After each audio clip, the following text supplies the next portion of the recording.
Hey everyone, welcome back to our Pokémon journey.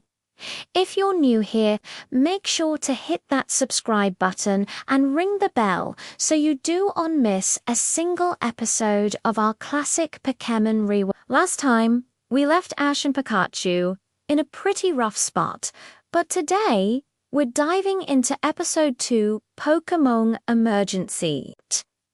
Let's get right into it. So, the episode kicks off with Ash racing towards Viridian City, carrying his injured Pikachu. That flock of Spearow from the last episode really did a number on them. The sky is dark, the storm is raging, and Ash is just desperate to get his little buddy to a Pokémon Center. It's a really intense opening. You can feel Ash's panic and determination. This is the first time we see just how much he cares about Pikachu, even after their rocky start. Suddenly, a police car, a police scooter, screeches to a halt in front of him. It's Officer Jenny.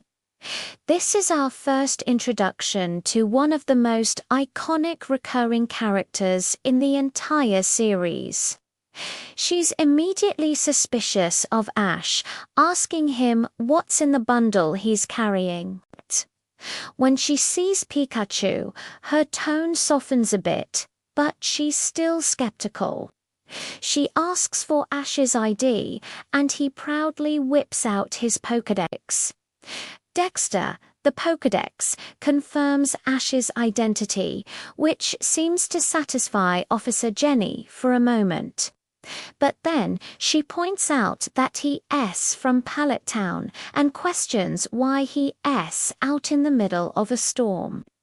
This scene is great because it starts to build the world of Pokémon.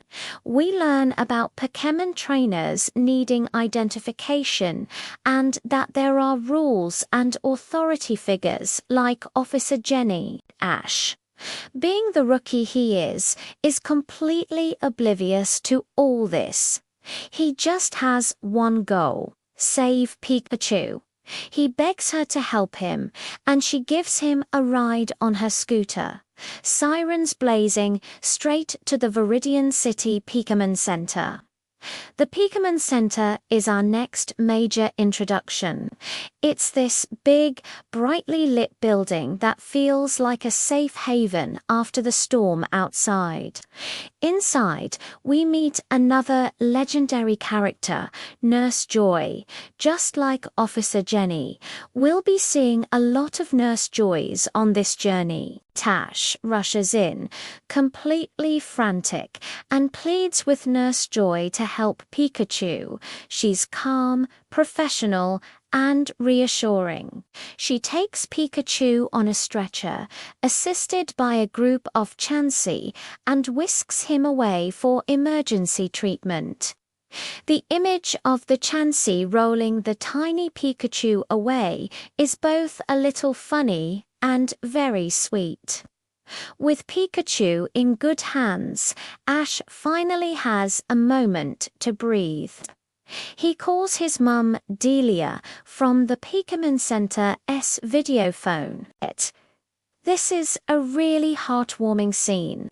Delia is overjoyed to hear from him, though she's also a typical worried mum, asking if he's changed his underwear.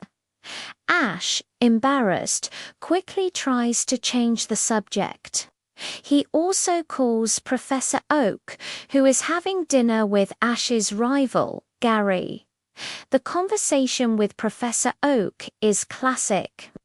Oak is proud that Ash made it to Viridian City, but Gary, ever the smug rival, can't resist a chance to rub his own success in Ash's face.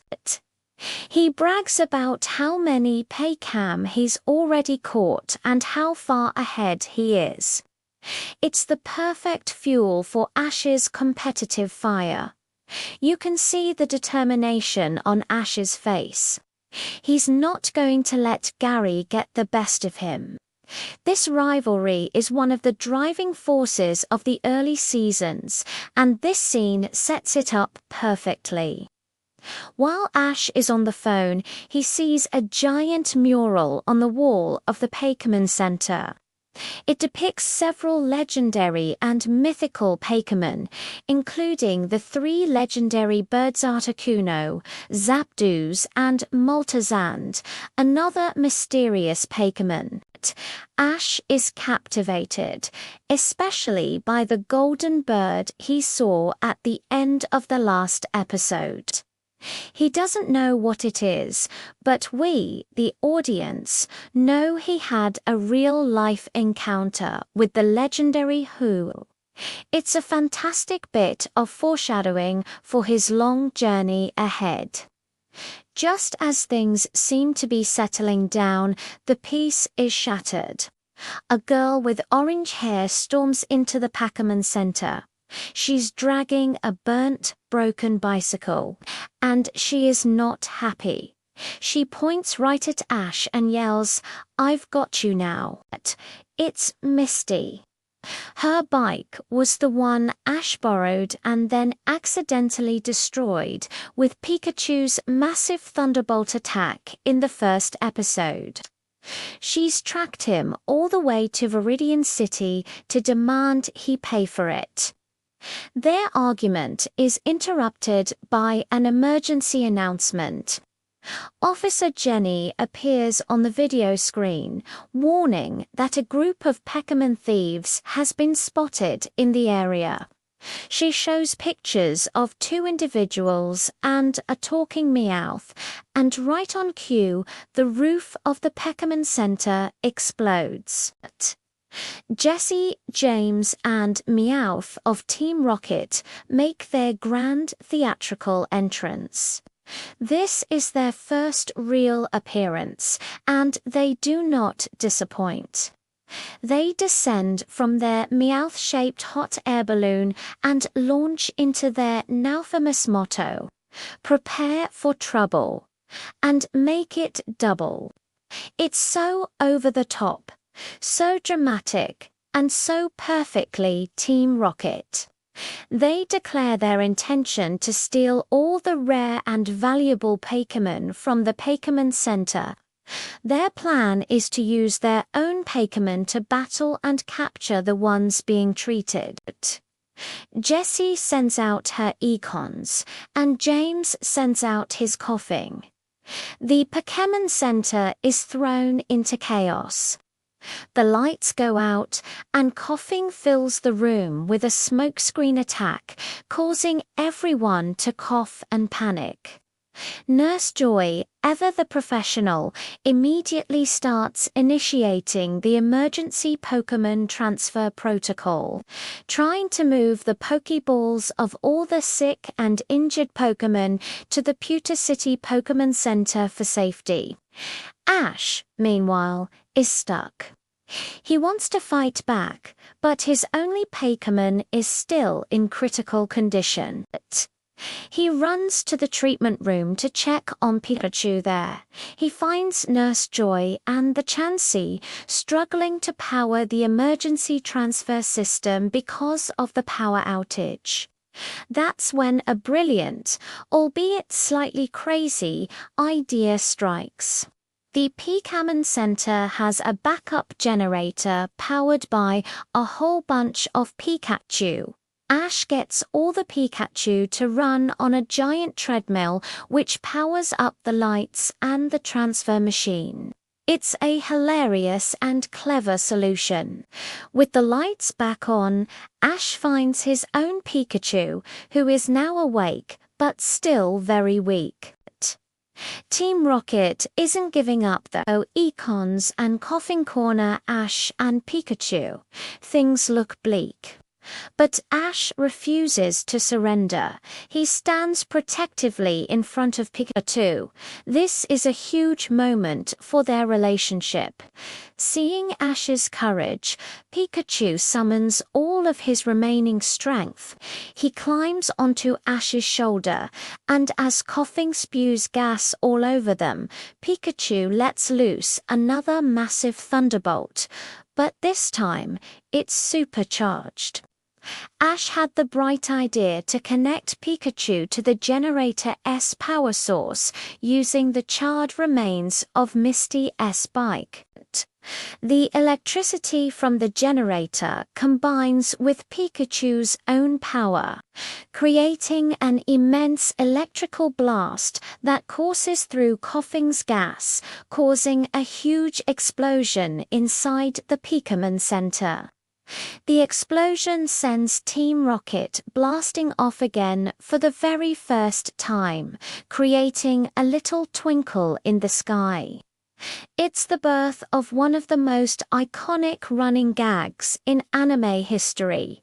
The Pokémon Center is wrecked, but everyone is safe.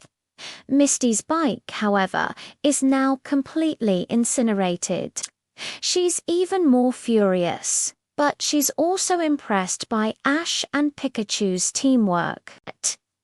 The episode ends with Pikachu, fully recovered, licking Ash's face affectionately. Their bond is now stronger than ever.